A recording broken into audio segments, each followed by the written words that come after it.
ആകാശവാണി നമസ്കാരം. പ്രത്യേക വാർത്താ ബുള്ളറ്റിൻ വായിക്കുന്നത് ലിഖിത വിജയൻ. ശീതകാല സമ്മേളനത്തിന്റെ ആദ്യ ദിനത്തിൽ പ്രക്ഷുബ്ധമായി പാർലമെന്റ്. തീവ്ര വോട്ടർ പട്ടിക പരിഷ്കരണം ഉൾപ്പെടെയുള്ള വിഷയങ്ങളിലെ പ്രതിപക്ഷ പ്രതിഷേധത്തെ തുടർന്ന് ലോക്സഭ നാളത്തേക്ക് പിരിഞ്ഞു. പ്രതിപക്ഷ പ്രതിഷേധത്തിനിടെ മണിപ്പൂർ GST ഭേദഗതി ബിൽ ലോക്സഭ പാസാക്കി. പുകയിലേക്ക് എക്സൈസ് തീരുവ ചുമത്തിക്കൊണ്ടുള്ള കേന്ദ്ര എക്സൈസ് നിയമ ഭേദഗതി, പാൻ മസാല, ഗുഡ്ക തുടങ്ങിയവയ്ക്ക് സെസ് ഏർപ്പെടുത്തുന്ന ബിൽ എന്നിവ ധനമന്ത്രി നിർമ്മല സീതാരാമൻ ലോക്സഭയിൽ അവതരിപ്പിച്ചു.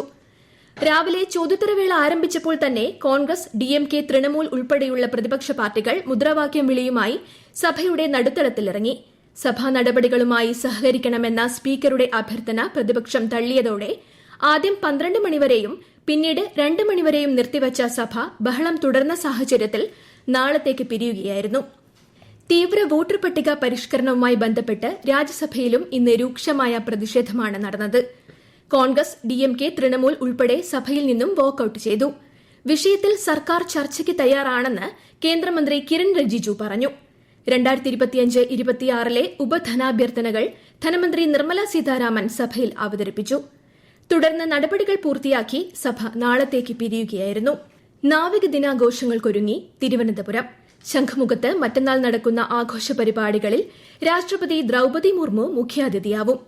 നാവികസേനാ മേധാവി ദിനേശ് കെ ത്രിപാഠി ആഘോഷങ്ങൾക്ക് ആതിഥേയത്വം വഹിക്കും. പരിപാടിയുടെ സമ്പൂർണ്ണ ഡ്രസ് റിഹേഴ്സൽ ഇന്ന് വൈകുന്നേരം ശംഖുമുഖത്ത് നടന്നു.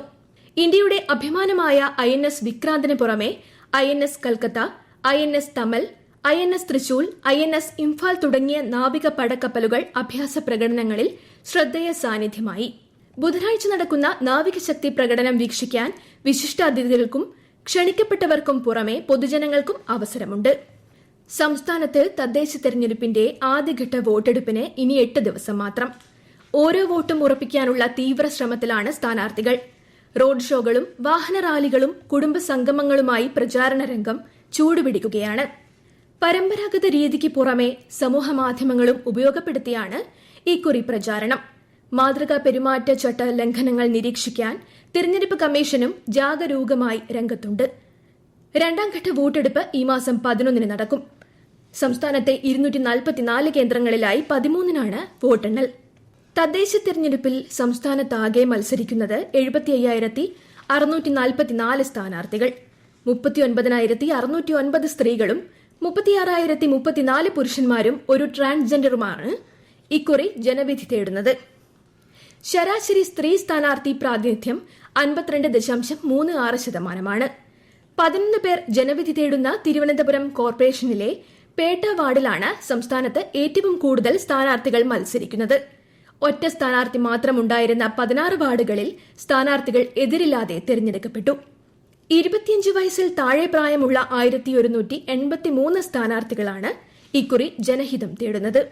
കേരളത്തിൽ തീവ്ര വോട്ടർ പട്ടിക പരിഷ്കരണത്തിന്റെ ഭാഗമായി ഡിജിറ്റൈസ് ചെയ്ത എന്യൂമറേഷൻ ഫോമുകളുടെ എണ്ണം 2,39,1963 വിതരണം ചെയ്ത മൊത്തം ഫോമുകളുടെ 85.82% ശേഖരിക്കാനാകാത്ത ഫോമുകളുടെ എണ്ണം 12,40,715 ഉയർന്നു.